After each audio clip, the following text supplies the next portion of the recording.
now we can begin talking about solutions to systems. So I went ahead and wrote this out to spare you guys um, the bit where I have to write a lot of definitions, but I want you guys to pay attention to the big ideas here. So when we talk about solutions to systems, the thing you need to understand is how we can generalize the way we talk about systems of first order linear differential equations. The first, of course, is referring back to how we wrote the system of unknowns for the vector for the first derivatives, okay? That's being set equal to A, our coefficient matrix, multiplied by X, which is going to be a vector whose components are the unknown functions in the system, okay? Now what's interesting, since A is an n by n matrix, so it could be a 2 by 2, a 3 by 3, and so on, if we let n equal 1, or a 1 by 1, then the system reduces to a simple linear, or in this case, what you guys understand, a nice separable first order differential equation that you have already begun to solve and turn in.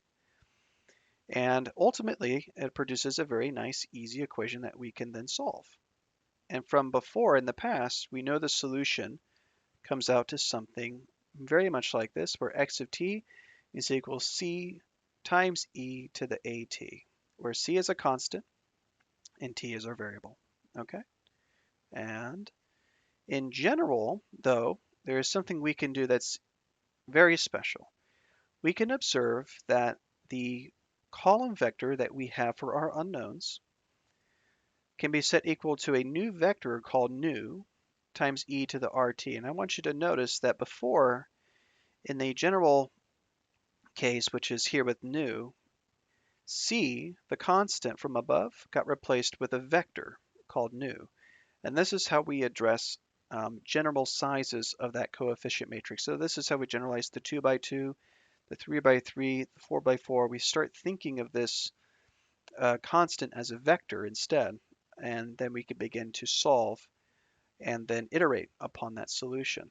And what's really neat is that if I were to take the first derivative of this statement up here that we just observed, I get x prime of t equals r nu e to the rt, which comes from the derivative of e.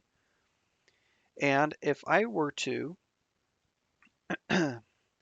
plug this into our very first equation, which would have been this equation up here, this would be our very first equation that we are referring to. Then we have r nu to the rt equals a nu to the rt.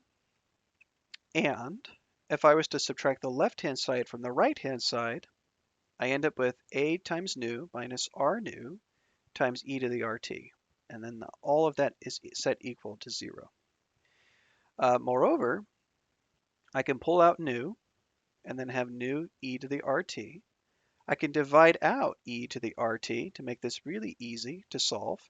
And then I have a minus ri times nu equals 0. And this becomes a really interesting equation for us. Because with this known, we can observe something that you already know about linear algebra. This is the form for eigenvalues and eigenvectors. R itself must be the eigenvalue, and nu must be an eigenvector. So for general systems, we are actually attempting to find eigenvectors and eigenvalues in order to solve those systems of linear first order differential equations. Okay, and that's the breakthrough that really connects linear algebra to differential equations, is that key realization. Okay, so in order to solve, we must first find the eigenvalues and eigenvectors of the matrix A. That's the big thing. And then we can form those solutions. So there are going to be 3 main cases that we're going to look at going forward. And these 3 cases you guys have already seen many times. It'll be cases for real eigenvalues, right? There will be cases for distinct eigenvalues.